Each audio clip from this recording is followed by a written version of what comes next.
Alright, it's time for another update and forecast on the Oak Fire in Mariposa County. We're going to look at what the smoke looked like throughout the day today, the updated numbers. We're going to look at where the recent containment is, where the recent evacuation orders are.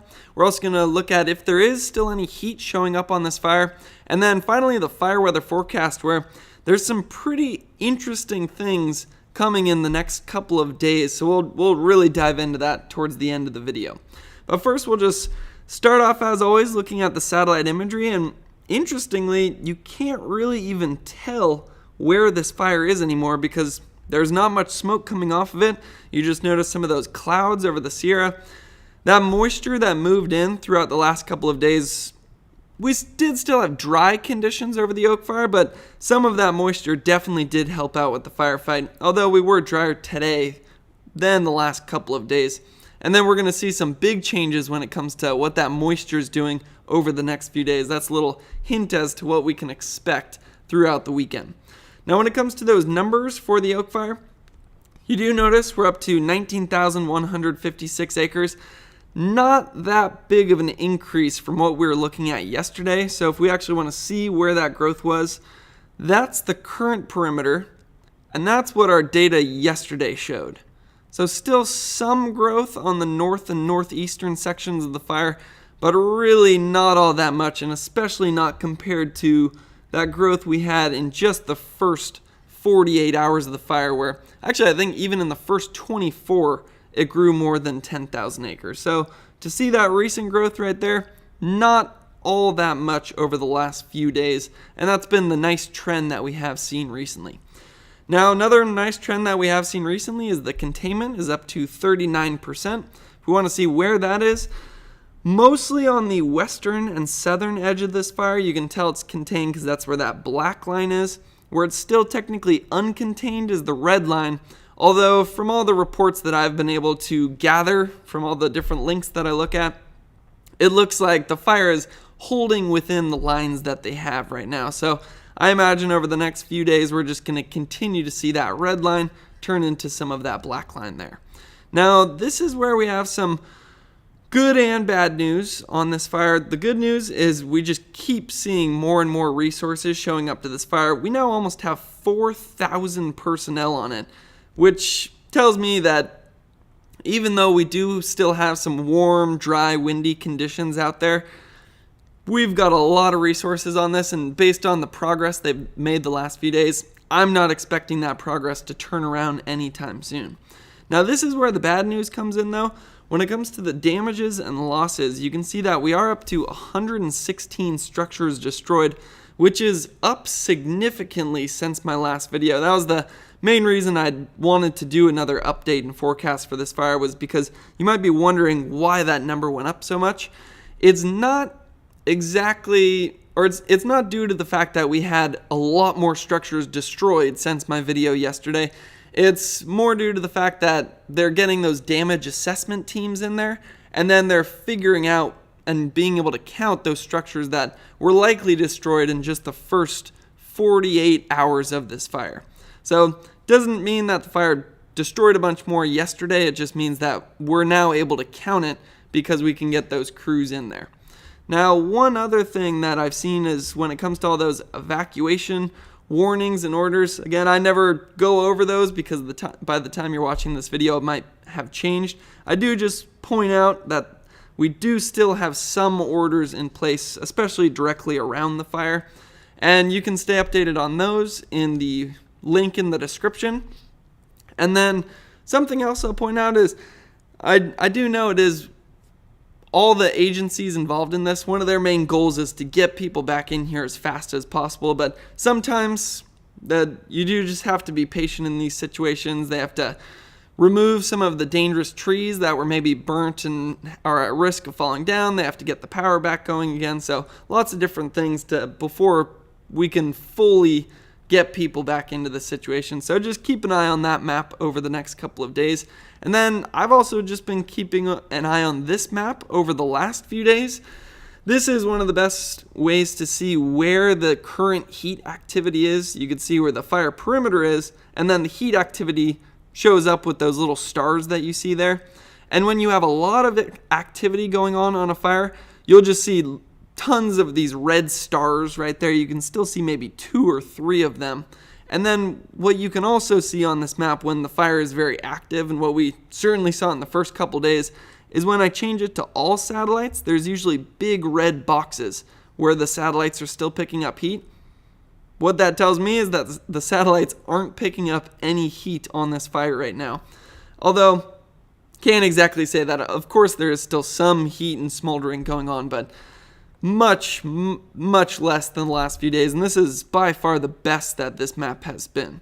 Now, one other thing that I just want to look at, I'm going to change this to just the perimeter, and it's just zooming in where we have the most structures again, just to show the amazing work that was done on this fire. This was the key area that we were concerned about throughout the course of this fire, because we saw that the fire had been moving to the northeast. We saw the wind direction, which was going to continue to push it towards the northeast. And then we saw that the Ferguson burn scar didn't start until after this community.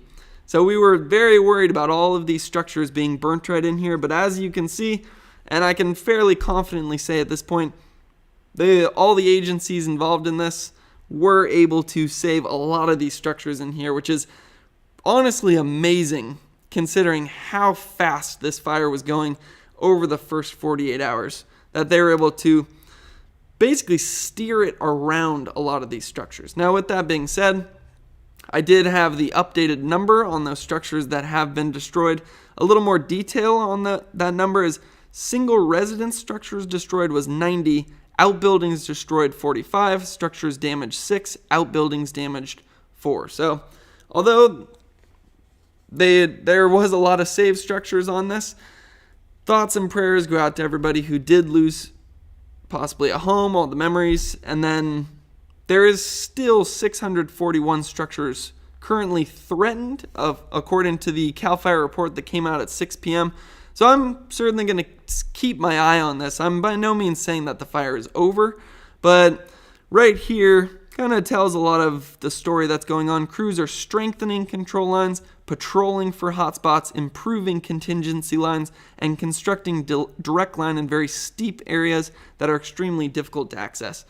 A lot of those are the kinds of words that you see as a fire's kind of wrapping up, like strengthening control lines, patrolling for hotspots. Usually you'll also see words like mopping up in sentences like that. But here's the key thing that I'm looking at moving forward.